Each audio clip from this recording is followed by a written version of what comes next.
Buenas noches, América. En una inusual muestra de rebelión, los senadores republicanos le han declarado su oposición al plan del presidente Donald Trump de imponer un arancel del 5% sobre todos los productos importados a Estados Unidos desde México. No está claro si tienen los votos suficientes para impedirlo, y en cualquier caso Trump ha dicho que serían tontos si lo intentan. Trump usa los aranceles como palanca para conseguir lo que quiere, en este caso, obligar a México a esforzarse más para detener la inmigración ilegal. Para los republicanos, los aranceles son contrarios a la ortodoxia económica y constituyen solo impuestos a los que se oponen enérgicamente. No es la primera vez que Trump y el Partido Republicano mantienen diferencias. Tras 2 años de presidencia, Trump le ha ido ganando el pulso al partido, imponiendo una agenda que, en cuestiones como por ejemplo los tratados de libre comercio, el multilateralismo o los aranceles, no es naturalmente la suya. Los senadores temen que estos aranceles provoquen aumentos de precios al consumidor, perjudiquen la economía y hagan peligrar el acuerdo comercial entre Estados Unidos, Canadá y México, cuya aprobación está todavía pendiente de ratificación en los parlamentos. Trump no ha engañado a nadie, él hace lo que dijo que haría. El problema es que los republicanos le abrazaron por necesidad para recuperar la Casa Blanca, mientras se hacían los sordos cuando escuchaban sus propuestas. Y ahora se dan cuenta de que Trump no es esencialmente uno de ellos. Son las 8 en Bogotá, Lima, Quito, las 9 en la costa este de Estados Unidos y Santiago de Chile, y las 10 en Buenos Aires. Y esto es Cuestión de Poder. Bienvenidos. Hoy en el programa, narcotráfico, corrupción y lavado de dinero. Le contamos en qué consiste la poderosa estructura criminal que ayuda a mantener a Maduro en el poder. Duras condiciones de niños bajo custodia de la patrulla fronteriza. ¿Qué está pasando con el sistema? Líderes del mundo conmemoraron el aniversario 75 del desembarco de Normandía.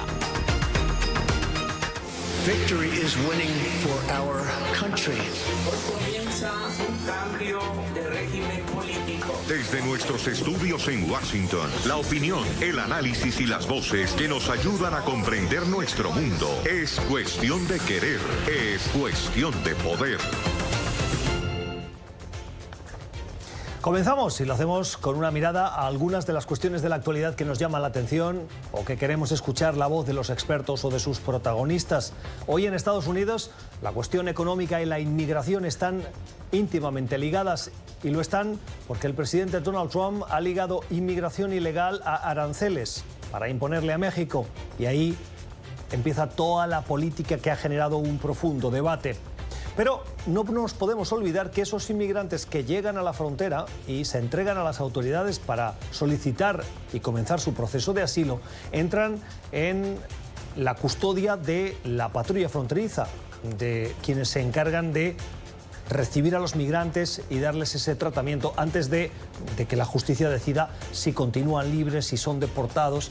Y en ese periodo de tiempo que pasa entre que se entregan y llega o la libertad dentro del país a la espera de que avance su proceso o la devolución a México, permanecen en los centros de detención.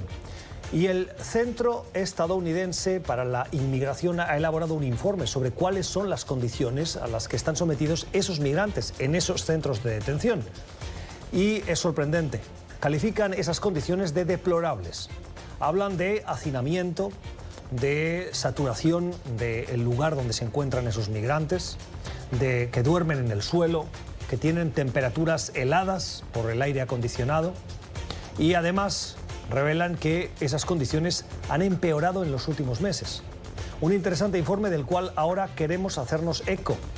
Saludamos a uno de los autores de ese informe, es Aaron Reitzlin Melnick, del Centro Estadounidense de Inmigración. Gracias por estar con nosotros, bienvenido.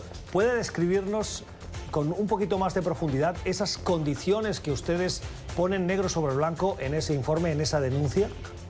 Sí, pues ahora en los centros de detención de la patrulla fronteriza hay miles de familias, niños y adultos en condiciones peores que la prisión.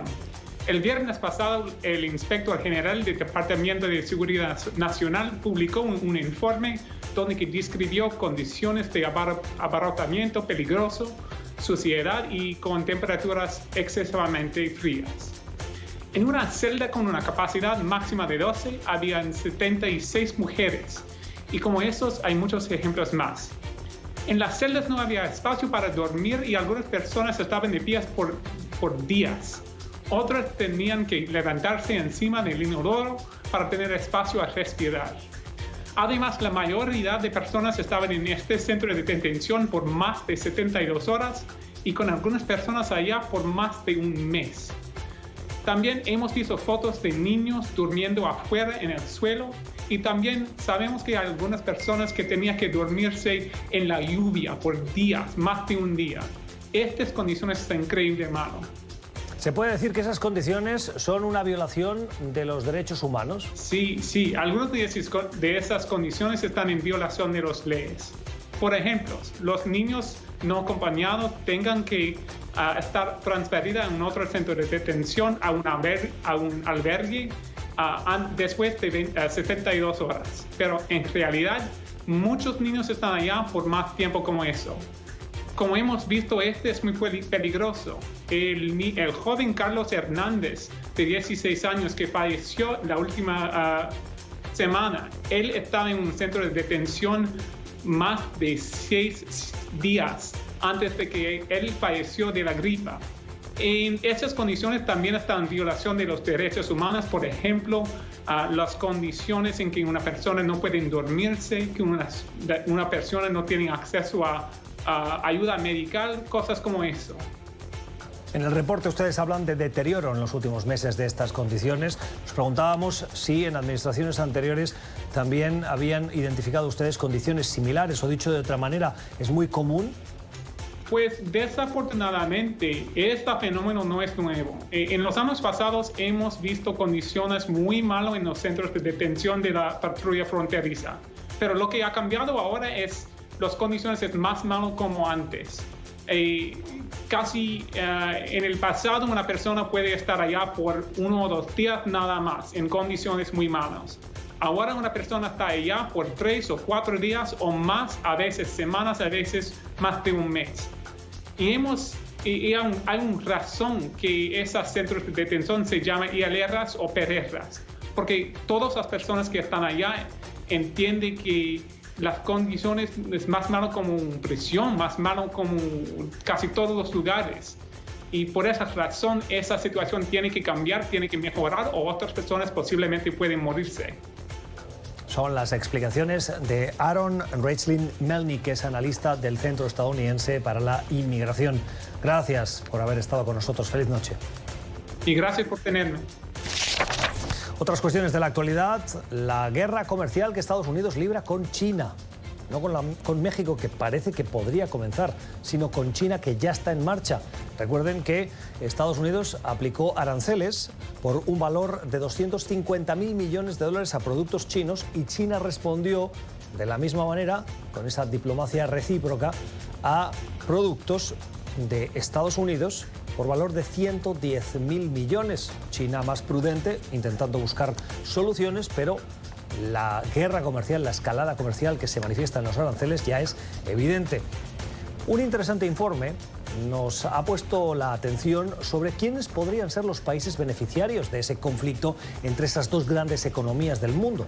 Y hay una lista de países que, si bien no les gusta ese conflicto, pueden verse beneficiados. Decía el Fondo Monetario Internacional que esta guerra comercial puede afectar al abastecimiento de las cadenas internacionales o globales de suministro, además de afectar a la ligera recuperación económica de la economía mundial, que este 2019 aún siente el eco de esa crisis que hemos dejado atrás. ¿Qué países se pueden ver beneficiados de esta guerra comercial? Se lo preguntamos a Moisés Naim. Moisés Naim es periodista, es director de Efecto Naim y además es autor del libro Dos espías en Caracas. Moisés, gracias por estar con nosotros. Bienvenido. ¿Qué países se pueden beneficiar de ese conflicto? Brasil, México, Canadá, Vietnam, India.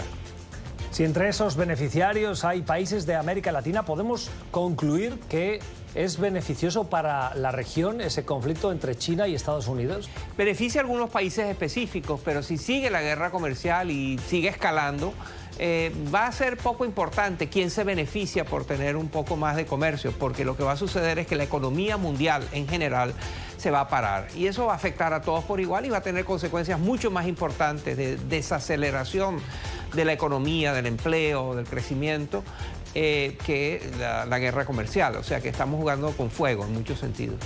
El análisis de Moisés Naim, periodista, director de Efecto Naim y autor del libro Dos espías en Caracas. Moisés, gracias. Feliz noche. Otras cuestiones económicas que nos llaman la atención, la creación de empleo en Estados Unidos. Miren este dato. Se han creado en el mes de mayo, el mes que acaba de concluir, 27.000 nuevos empleos en Estados Unidos. 27.000. Ustedes dirán, ¿es una cifra positiva? Porque se ha creado empleo. Sí, pero es que los economistas esperaban mucho más. Y esto en el contexto de conflictos comerciales, como escuchábamos ahora, con China, con la Unión Europea, con esas políticas proteccionistas de esta administración, con ese conflicto con México que podría llevar a aranceles a partir del próximo lunes, genera la atención de los economistas. Uno de ellos, al que le pedimos explicaciones, es Stan Bauer, es del Instituto Estadounidense de Empresa. Gracias por estar con nosotros, Stan, bienvenido. ¿Por qué este dato no ha sido mejor, tal como esperaban los economistas? Hola, buenas noches. Pues el número que hemos visto hoy es el número de ADP, que es una empresa privada que produce estimaciones del número de trabajos generados, pero no es el número oficial ni el número final. O sea, es una señal negativa, pero no le daría demasiado peso todavía. Dado el contexto que ahora describíamos de incertidumbre económica, comercial, ¿puede este dato ser el inicio de una tendencia regresiva o que aminore el crecimiento de la economía estadounidense?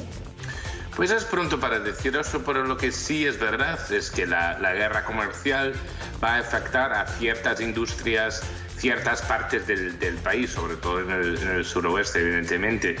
Pero creo que el impacto todavía no lo hemos visto. O sea, yo lo que haría es esperar los números del Departamento de Trabajo de los próximos 3 meses y si continúan siendo peores de lo que hemos visto los últimos 5 o 7 años, entonces sí que me empezaría a preocupar. Es el análisis del economista Stan Bauer, del Instituto Estadounidense de Empresas. Stan, gracias por haber estado con nosotros. Feliz noche. Gracias. Y una noticia de la actualidad del día, una noticia que nos lleva a Portsmouth, a esa población al sur de Inglaterra, del Reino Unido, donde hoy se han dado cita hasta 15 líderes mundiales. Estaba Donald Trump, estaba Justin Trudeau, estaba Emmanuel Macron, estaba Theresa May. 15 líderes mundiales para recordar la alianza del Reino Unido con Estados Unidos, con Canadá, que llevó en 1944 al conocido como desembarco de Normandía. 75 años de ese desembarco que sirvió para iniciar la recuperación de Europa de la dominación del Tercer Reich. ¿Eso queda muy lejos o no tanto? Porque algunos supervivientes de ese desembarco participaron hoy, con una edad muy avanzada por supuesto, en esa celebración. Saludamos al catedrático de Historia Contemporánea de la Universidad de Navarra, el profesor Pablo Pérez López. Profesor, gracias por estar con nosotros. Cuéntenos desde el punto de vista histórico qué pasó ese día. 75 años en efecto de una de las operaciones de mayor envergadura de la historia, la operación que abría un frente occidental en Europa en la Segunda Guerra Mundial, forzando a los alemanes a tener que combatir en el continente en 2 frentes más amplios y bien definidos. Hasta entonces combatían en el oriental encarnizadamente con los soviéticos, combatían en Italia, donde habían conseguido detener a los aliados, y se abría un frente atlántico que los alemanes habían intentado evitar con una muralla creada durante el tiempo. Más de 6.000 barcos y miles de aviones lanzaron esta operación que implicaba a más de 150.000 hombres, tratando de abrir un nuevo frente de combate en el continente. Y lo consiguieron. Una encarnizada lucha que inicialmente pudo haber salido mal. ¿Qué supuso el desembarco de Normandía en la historia europea y del mundo? Históricamente supuso, en primer lugar, la confirmación de que la gran alianza entre la Unión Soviética y las democracias occidentales funcionaba realmente para marcar el futuro de Europa. El gran dilema en definitiva, era cómo se iba a producir la derrota del nazismo. Si iba a ser solamente a manos soviéticas, si es que eso era posible, o si la alianza con los occidentales iba a funcionar para aplastar a Hitler. Y esto fue lo que definitivamente ocurrió. Esta implicación de las democracias en el continente europeo de manera directa condicionó todo el futuro de Europa. Y en definitiva, el futuro y el final de la guerra. El final de los combates fue posible cuando esta doble presión por el este y por el oeste terminó por quebrantar la resistencia alemana. Son las lecciones de la historia del catedrático de la Universidad de Navarra, el profesor Pablo Pérez López. Gracias por haber estado con nosotros. Feliz noche. Buenas noches y gracias a ustedes. Y terminamos con la mirada positiva, una mirada que nos ofrecen unos estudiantes. Saben que el final de mayo y principio de julio en Estados Unidos muchos estudiantes acaban su curso académico y realizan las ceremonias de graduación que van acompañadas luego de fiestas de graduación. Pues bien, un grupo de estudiantes de la ciudad de Houston, en Texas, con la plata que recogieron para su fiesta de graduación, decidieron cancelar la fiesta, pero el uso de esos recursos lo destinaron a un bien mucho mayor que nos deja una buena lección. Lo destinaron a ayudar a 200 personas sin techo que viven en un centro de acogida en la ciudad de Houston, Texas, como decíamos. Son 200 mujeres y niños que en ese centro de atención recibieron pizza y hasta 400 bolsas con productos higiénicos para limpiarse los dientes, pasta de dientes, jabón, desodorante. Les prepararon las bolsas y las pizzas y fue una fiesta que generó mucha más alegría y mucho más profunda de la que hubiera sido una simple fiesta de graduación de adolescentes. Como dice un portavoz del centro donde residen estas personas que no tienen techo, que no tienen dónde vivir, la lección especialmente fue la de que los adolescentes miraron de igual a igual a estas personas y las trataron con respeto. Tiempo para el análisis en cuestión de poder, para dar cuenta sobre un poderoso estudio que acaba de conocer la luz. Lleva por título, elocuente, La última resistencia de Maduro, la supervivencia de Venezuela mediante la empresa criminal conjunta bolivariana. Y ha sido elaborado por Douglas Farah y Kathleen Yates de EV Consultants y de la Universidad Nacional de Defensa. Se presentó hace muy pocos días en Washington y hoy queremos profundizar en el detalle de esa denuncia que elaboran esos dos investigadores. Y para ello hemos invitado a nuestro estudio a dos conocedores de la realidad venezolana. Nos acompañan Emili Blasco, que es director del Centro Global Affairs de la Universidad de Navarra y ex periodista corresponsal del diario ABC en la capital estadounidense. Emili, buenas noches. Buenas noches. Gracias por estar con nosotros. Y con Antonio de la Cruz. Antonio es analista político, es director ejecutivo de Inter-American Trends, es columnista de diversos medios de comunicación y conocedor también de la realidad venezolana y particularmente de la, no sé si podríamos llamarlo, Antonio, economía del petróleo. Sí, cómo no, mucho. Cómo no. Gracias por estar con nosotros. Muy buenas noches, Gustavo. Gracias por la invitación. Dice este informe que esa empresa criminal conjunta estaba liderada en un principio por Hugo Chávez y con su muerte Nicolás Maduro asumió las riendas de esa empresa y que tiene, atención, 183 personas, 205 corporaciones y está en conexión con 26 países del mundo. ¿Sorprendente? Bueno, son cifras elevadas, ¿no? Lo bueno de este informe es que ha investigado algo que, bueno, pues que es sabido, ¿no? Todo ese entramado de corrupción que existe del chavismo, que ha construido con regímenes o países similares o amigos. Y lo que hacen los investigadores, la aportación sobre todo, es que han ido de un trabajo concienzudo, ir buscando los trazos de cada persona, buscando las conexiones con empresas y llegan a esta cifra, ¿no? Para mí lo importante es que a veces se da un nombre, la empresa conjunta es un modo de decir, no es que haya es decir, que sea una empresa, pero permite dar un concepto a esa corrupción organizada, ¿no?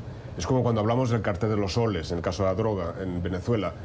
Por supuesto que hay más cosas, hay más ramas dedicadas al narcotráfico en Venezuela, y también que el cartel de los soles propiamente como tal, así, formalmente no, o sea, no existe o no es comparable exactamente a un cartel, o sea, la estructura de un cartel mexicano, ¿no?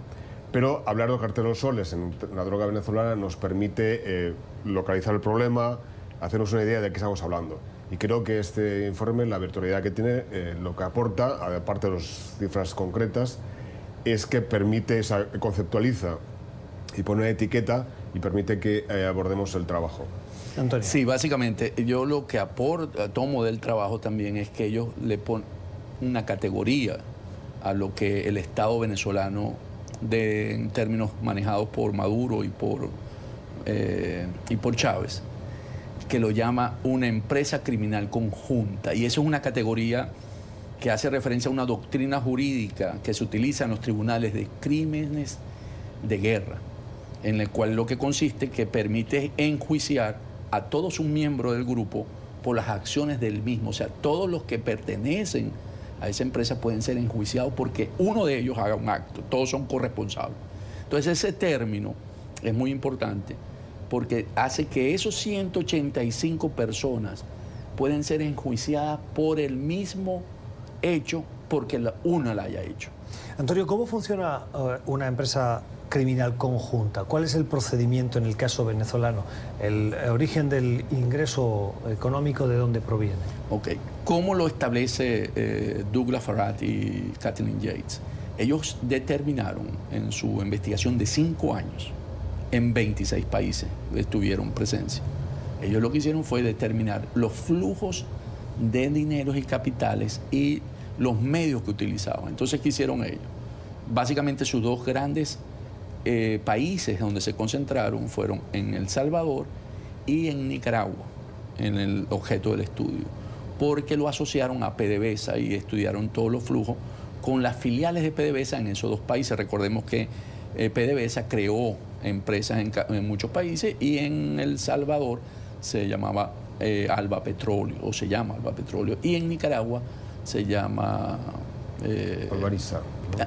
Esa misma. Albaniza. Albaniza. Entonces, él lo que determina es, los investigadores, es que a través de estas empresas se compraba crudo que no llegaba y reportaban ganancias de 200 millones anuales desde el 2007 al 2017.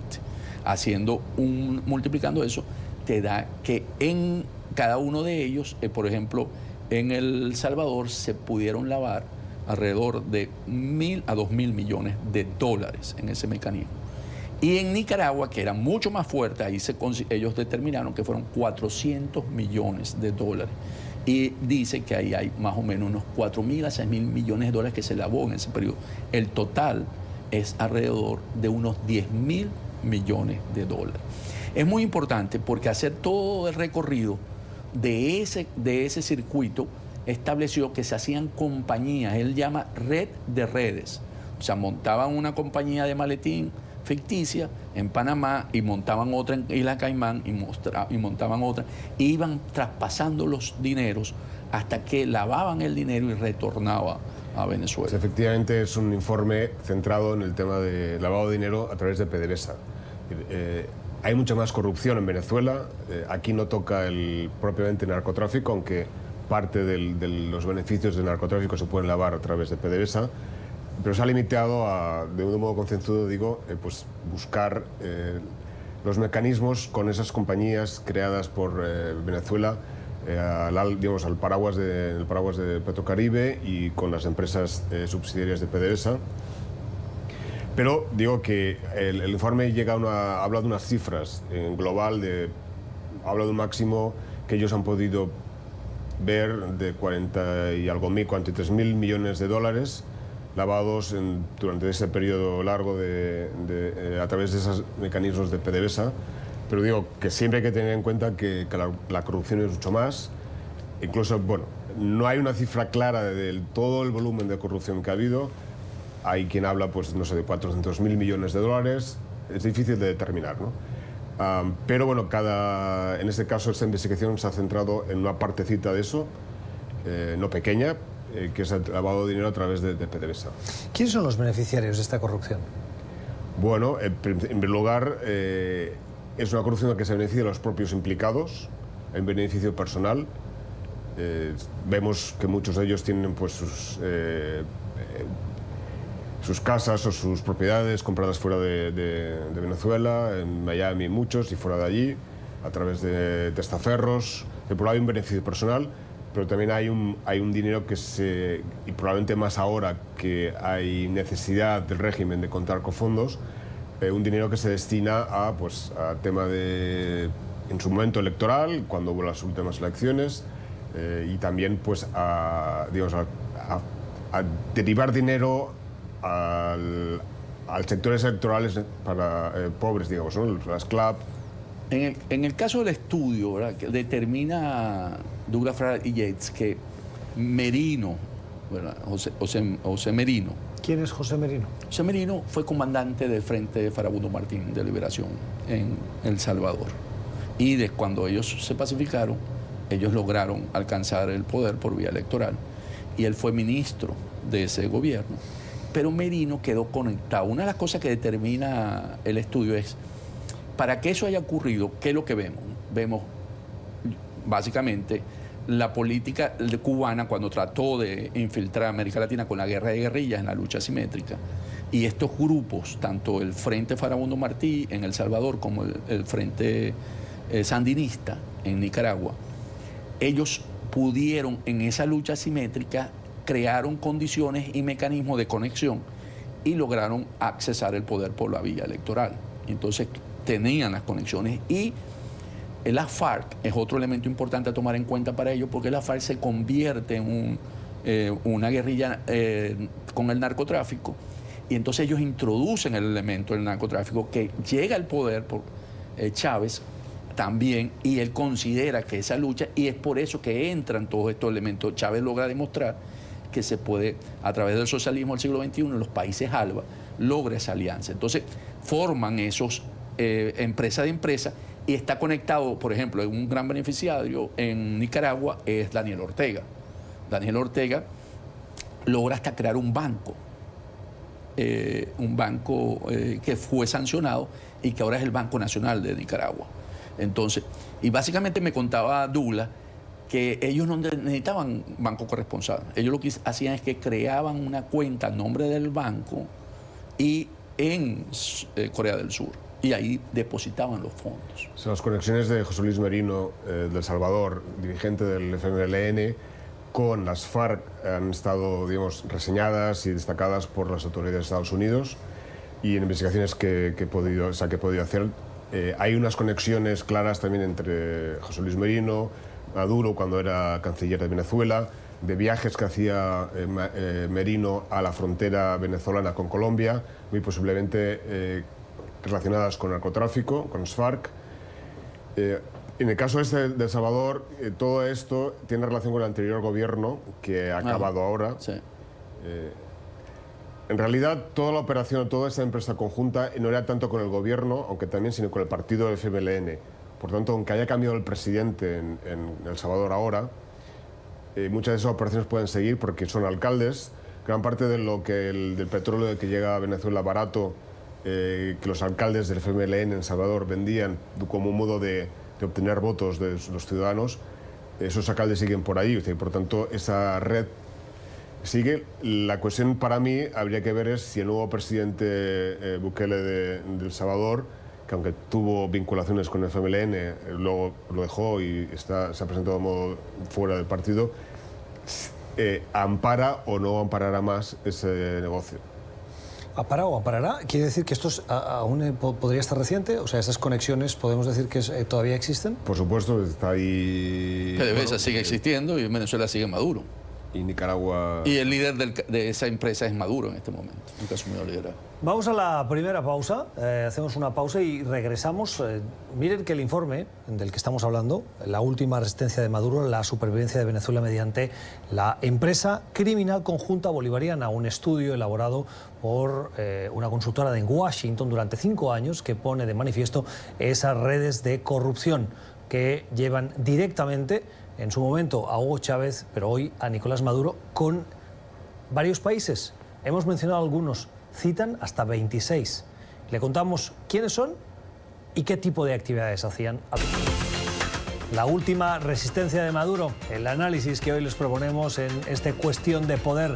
Estamos detallando, desglosando el contenido de esa denuncia, de ese trabajo de 5 años que pone de manifiesto, que denuncia la empresa criminal conjunta que tiene vinculaciones o su origen en Venezuela y con conexiones en más de 20 países del mundo. Lo hacemos con Emili Blasco, que es director del Centro Global Affairs de la Universidad de Navarra, y con Antonio de la Cruz, que es director ejecutivo de Inter-American Trends y es analista político. Hablábamos, Emili, de 26 países. Hemos mencionado algunos. Hemos mencionado a El Salvador, Nicaragua, pero son 26.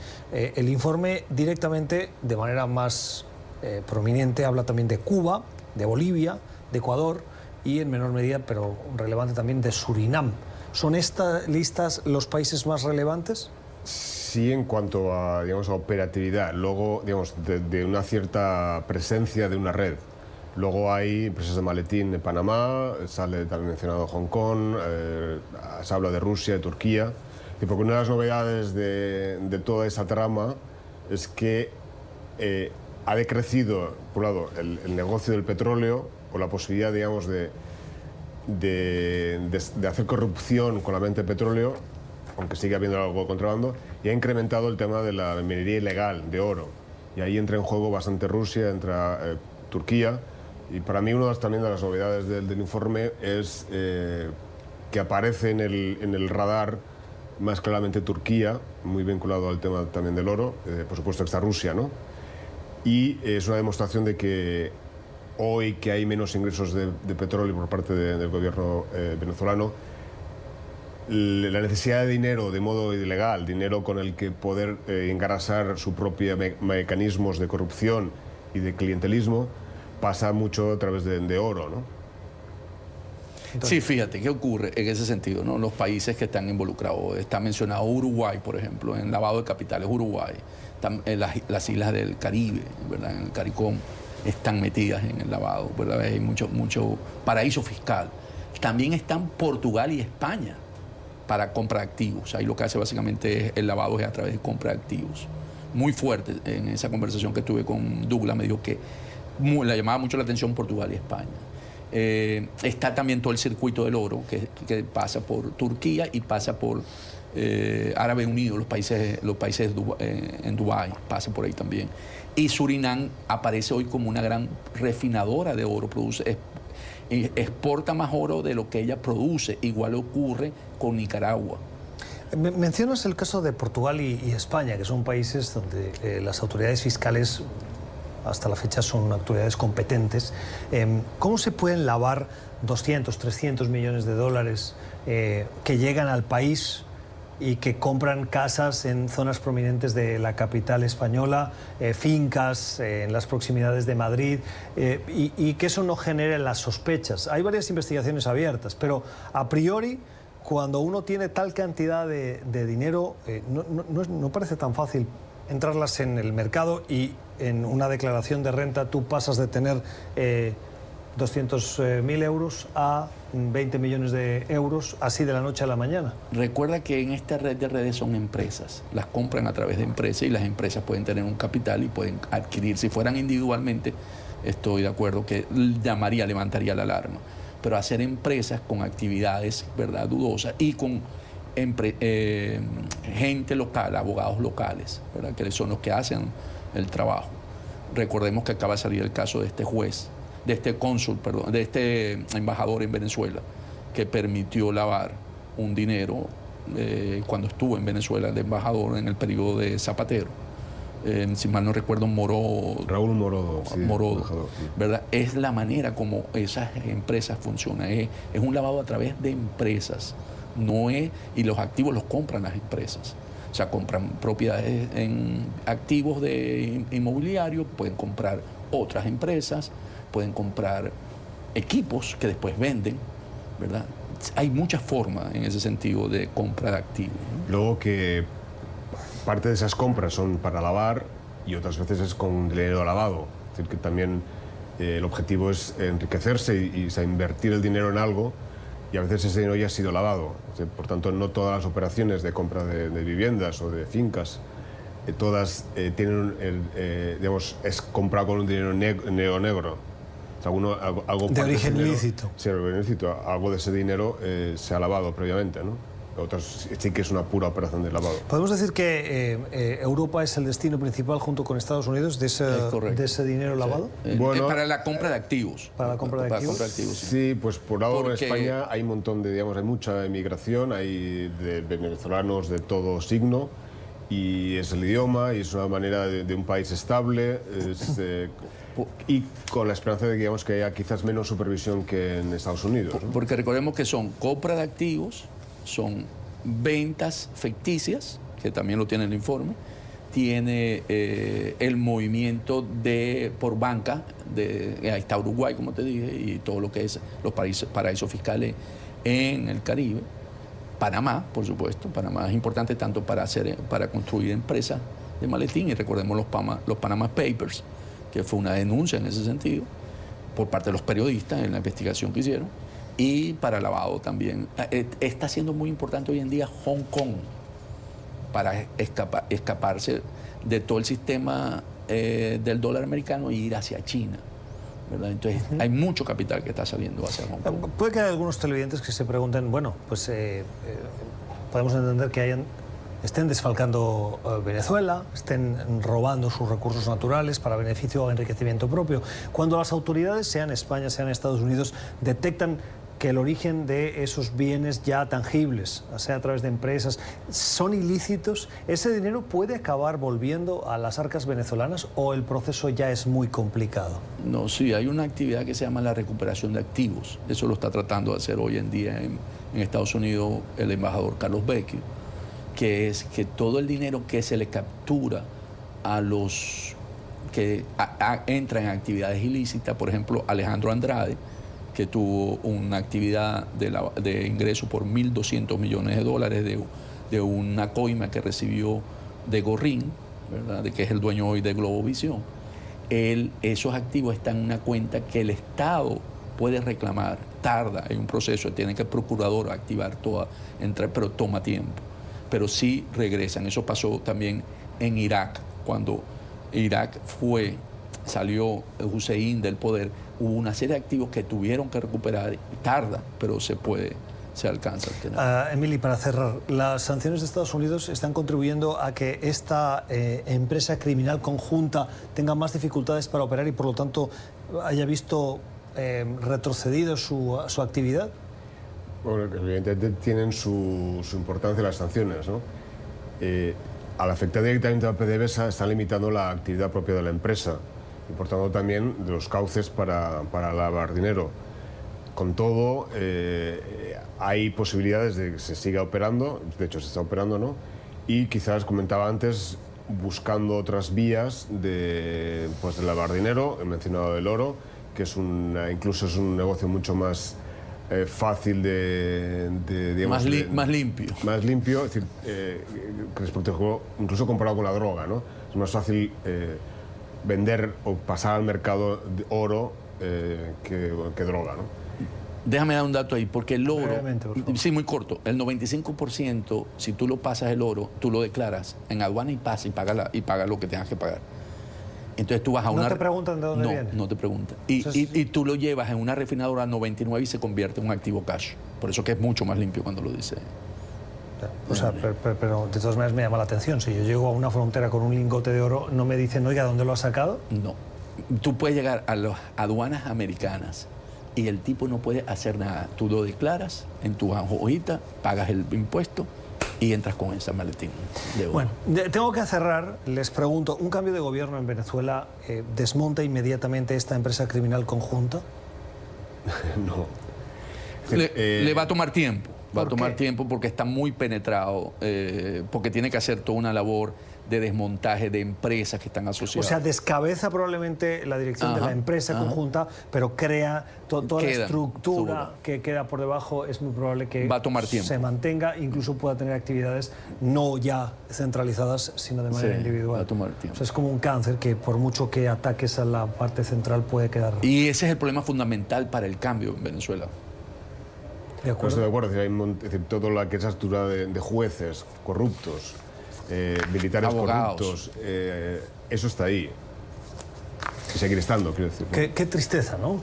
No sé si compartirán mi punto de vista, pero Venezuela, que fue un país modelo para América Latina hace muy pocas décadas, que era referente, que tenía, siempre me gusta recordarlo, el Concorde, ese avión supersónico que llegaba a Caracas. Sí. Tenía vuelo Y que era el lugar donde la gente iba a comprar las cosas que estaban en París y que las encontraban. ¿Y dónde estamos, no? La revolución del siglo XXI. Gracias, Antonio de la Cruz y Blasco, por habernos acompañado.